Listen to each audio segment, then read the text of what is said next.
Apollo 11, sortie extravéhiculaire, l'aventure en direct, archive présentée par Arte France, sous-titrage en français. Arte France avait ici réalisé une synchronisation vidéo entre la captation de l'image télévisée sur le trépied, qui elle semblait alors sonorisée, et la captation filmée en 16 mm par la caméra intérieure du module lunaire. L'ensemble était accompagné d'un sous-titrage en français. Grâce à ce document, nous pouvons retrouver l'instant précis où Neil Armstrong découvre le pantin de chiffon au fond du cratère, celui qui est visible sur la photo numéro AS11, 45 872. Nous voyons ici que Neil Armstrong tente, avec le trépied de la caméra, de recouvrir l'objet avec de la poussière, mais il n'y arrive pas.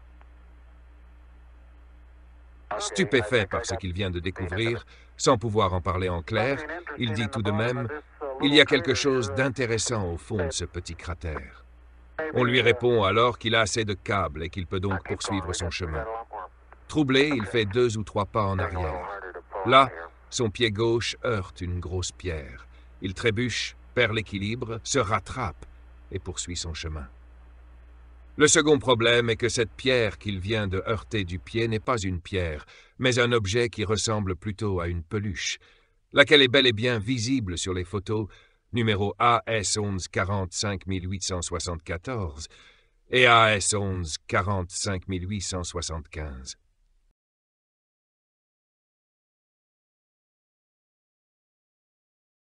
Cette peluche représente un astronaute assis sur une lune. L'ensemble est posé en Amazone sur un cheval à la cow-boy, ou plutôt un ours volant, qui, visiblement, représente ici la première station spatiale russe Salyut 1, dont il fallait à tout prix que les États-Unis étouffent l'avancée technologique. Un harnais planté dans le cerveau de la bête est dirigé ici par un diablotin.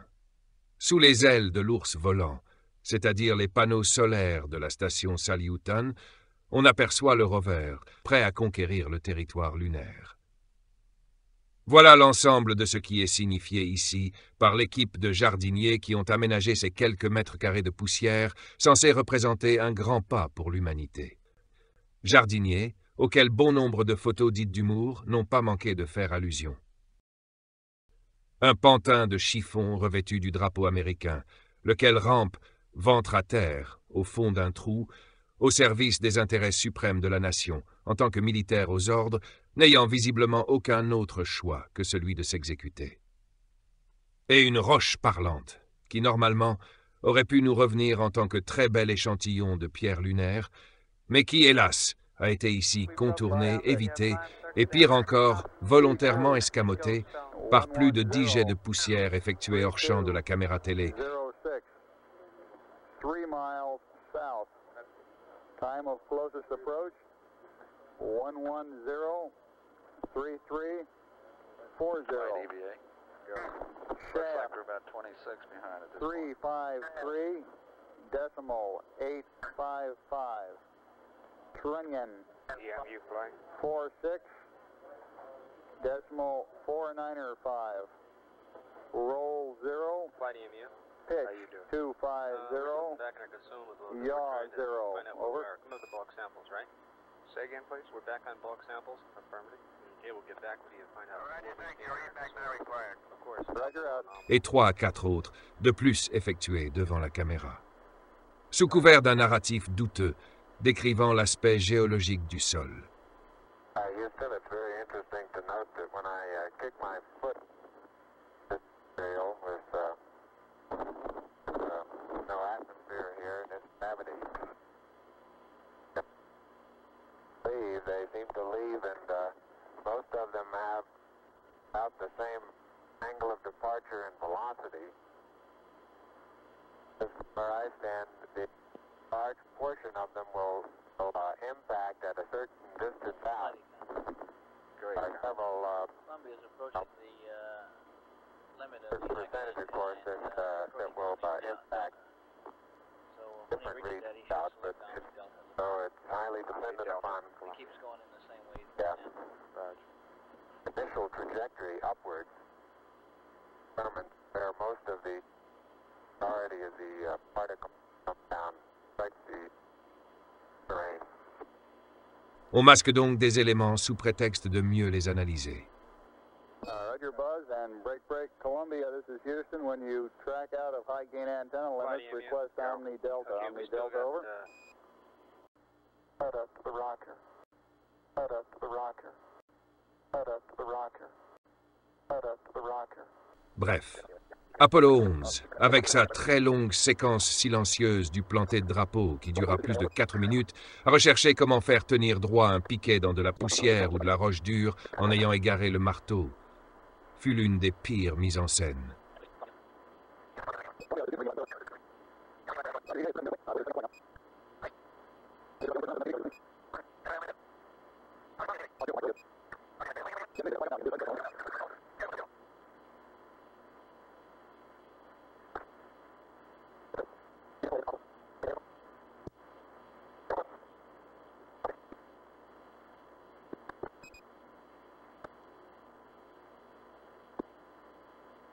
Apollo 12, avec un drapeau tombant, fut peu médiatisé.